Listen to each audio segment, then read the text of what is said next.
Good day to you, sports lovers across the globe. It's another week here at Decency Sports TV, and as usual, we've got lots of juicy stories to entertain you. After the break, please stay with us. Hi, my name is Uche. In this part of the world where women are expected to do a certain type of job, I have decided to be different. And that's why I bring to you Decency Sports TV. Here at Decency Sports TV, we bring you loads of sports gist ranging from the Premier League, the Champions League, the La Liga, and the Bundesliga. Join me live every week on YouTube at Decency Sports TV. Let's talk sports.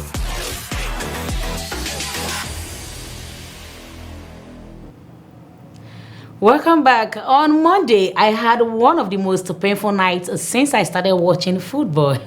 You know, when things doesn't go the way you expected them to, you just see yourself feeling bad and all moody. But nevertheless, the Super Falcons really put up a good fight. I mean, going with 9 players against 11 from the 73rd minute to the last whistle is something to be proud of. Ordinarily, the departure of the star girl Rashidat Ajibade would disorganize any team, but that never happened with the Super Falcons. They pressed and pressed until the end. Even though they won us by penalties, I still see our girls as winners. Some people believe the Falcons were too harsh in the attack. Some believe the absence of Oshoala and Desire Baranozi affected them, while some believe that the coach, Randy Waldrum, didn't do a nice job. Now, my question is, what do you think is the reason for our failure? Judging from all of these, could it be as a result of Desire Baranozi and Oshoala being absent from the tournament? Or as some would say that the coach, I mean talking about Randy Waldrum, that he's supposed to know when to make changes. They cited examples with the likes of Ifeoma Onumonu, who played from the beginning of the match till the last end, and of course we saw what happened. He should have changed the goalkeeper Chiamaka Nodeze during the penalties, because we also had diving, jumping, doing all sorts of things. She was already tired when the penalties was going on. So some people believe the coach would have done better by replacing these two people. Now I'm asking you, my fellow, my viewers, do you think, what exactly do you think is the reason for our failure?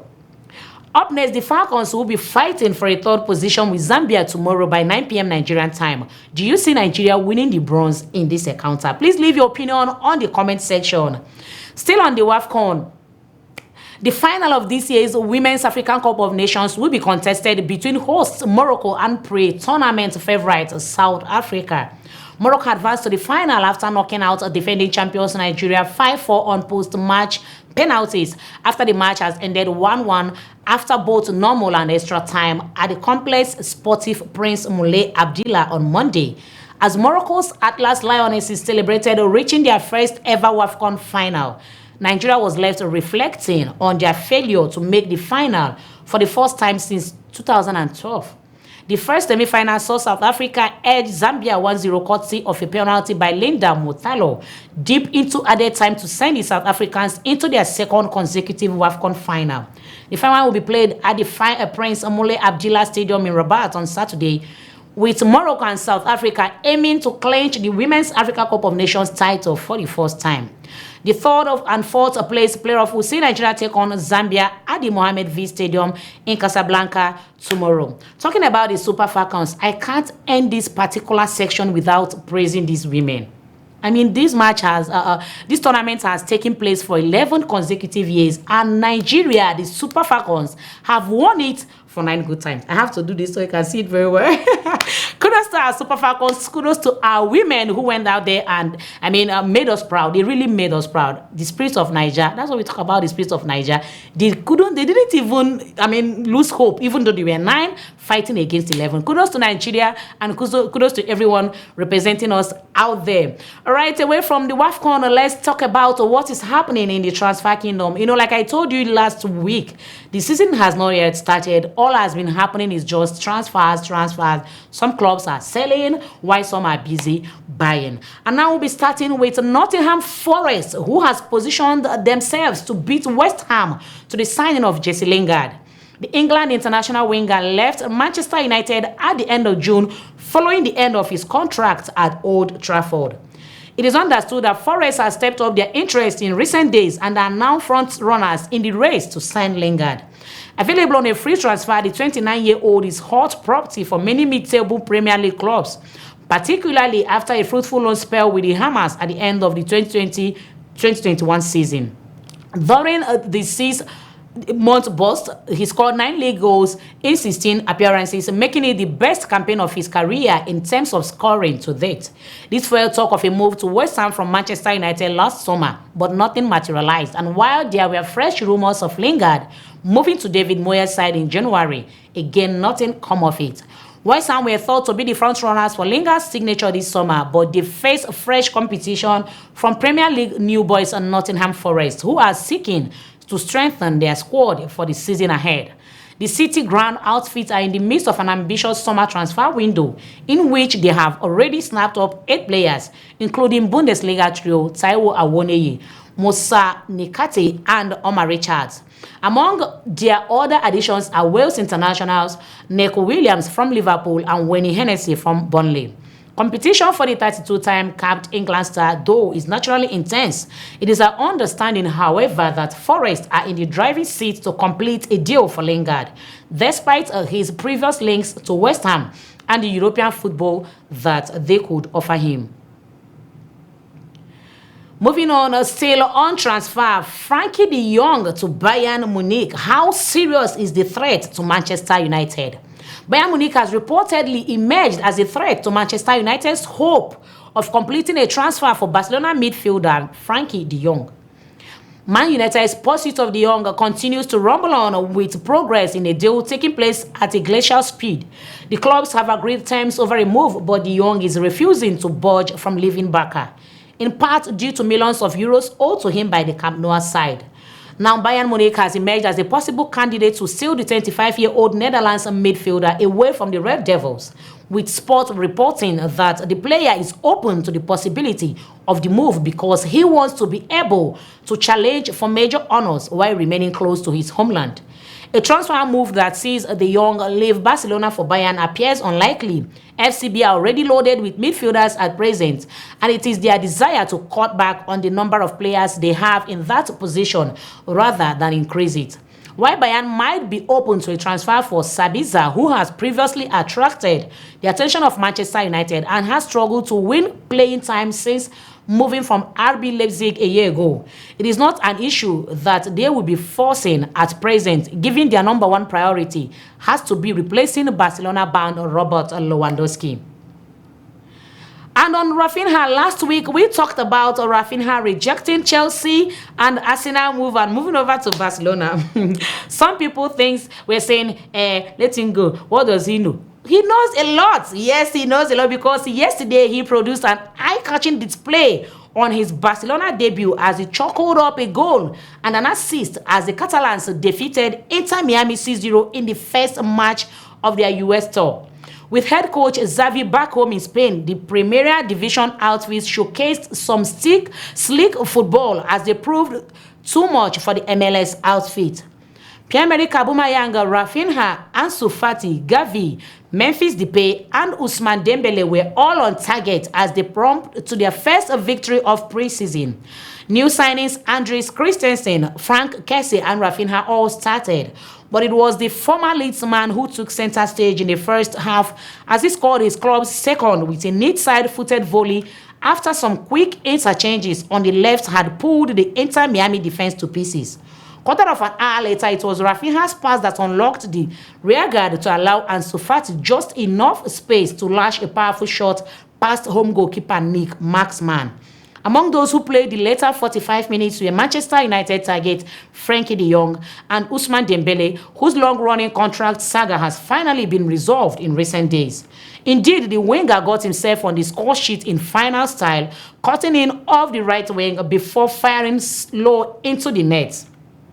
This will be one of Raphinha's best moments as a footballer. I mean, he didn't just sign for his dream club, he also has shown his prowess by being on the score sheet on his Barcelona debut. I'm pretty sure going forward he will do more. And on Cristiano Ronaldo, could Cristiano Ronaldo leave Manchester United for Marseille this summer in a move that would rekindle his long-running rivalry with Lionel Messi? That is certainly what fans of the League One club are speculating as hashtag Ronaldo M became the top trend on Twitter in France yesterday. Ronaldo is known to be unhappy at Old Trafford, disappointed at Manchester United's lack of competitiveness as well as their ambitions in the transfer market, while he has not joined up with the squad for either pre-season training or their present tour of Thailand and Australia. Meanwhile, comments made by Piers Morgan, known to be a friend of Ronaldo on UK radio station TalkSport, further fueled the speculation he could leave. According to him, I've had quite a lot of contact in the last week. I certainly think it would be highly unlikely if Cristiano Ronaldo plays another game for Manchester United. I just think mentally he has moved on. He further added, I think he could end up in a rather surprising place. Now the question is, could Marcel fit the bill? Certainly there are attractive factors to Marcel. For a start, the Stade Velodrome club could boast Champions League football that Manchester United do not have, while they also have the type of fervent support that Ronaldo is known to love. On top of all this, he would once again come head-to-head with Lionel Messi, now at PSG, in a rivalry that would hack back the players to the players' peak days, trading blows in El Clasico, as the Argentine turned out for Barcelona and CR7 strutted his stuff for Real Madrid. After all, the PSG-Marseille rivalry is one of the fiercest in Europe. Marseille will likely welcome Ronaldo with open arms. But the reality is that they cannot come close to his wage demands. And so this rumor appears to be a complete non-starter unless the Portuguese is ready to make some huge concessions. For a club like OM, which is not seriously competing for the League One title or capable of making a real impression in the Champions League, this is highly unlikely, particularly as their fans have criticized their own transfer dealings this summer. Talking about Ronaldo leaving Manchester United, there has been lots of rumor of so many clubs wanting to sign him, like the Saudi Arabian club that came up a few days ago, and also this particular one. There has also been news of other clubs who have rejected his intention to join them, like Chelsea, Bayern Munich, and the rest of them. The truth is that Ronaldo is still interested in leaving Manchester United, and the club is also bent on keeping him. I believe that before the window transfer closes, something will definitely happen. Let's assume this Marseille move is true. Do you think that that would rekindle his long-running rivalry with Lionel Messi? Remember, the two clubs will be in the Champions League. Do you see that rivalry still going to be high when we have the likes of Kylian Mbappe and Haaland, who have come up, or rather ready to take up the rivalry? I would like to see your thoughts concerning this particular topic in the comment section.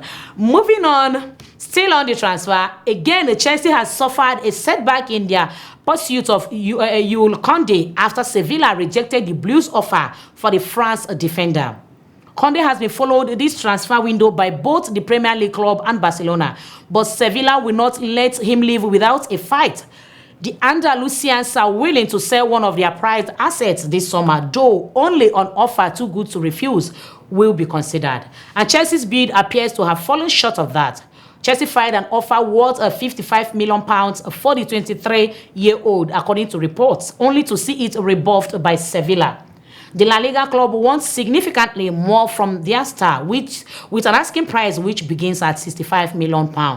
Negotiations are expected to continue, and Chelsea may close in on Sevilla's valuation in the days and weeks to come as they seek to replace both Andries Christensen and Antonio Rudiger, who have left on free transfers this summer.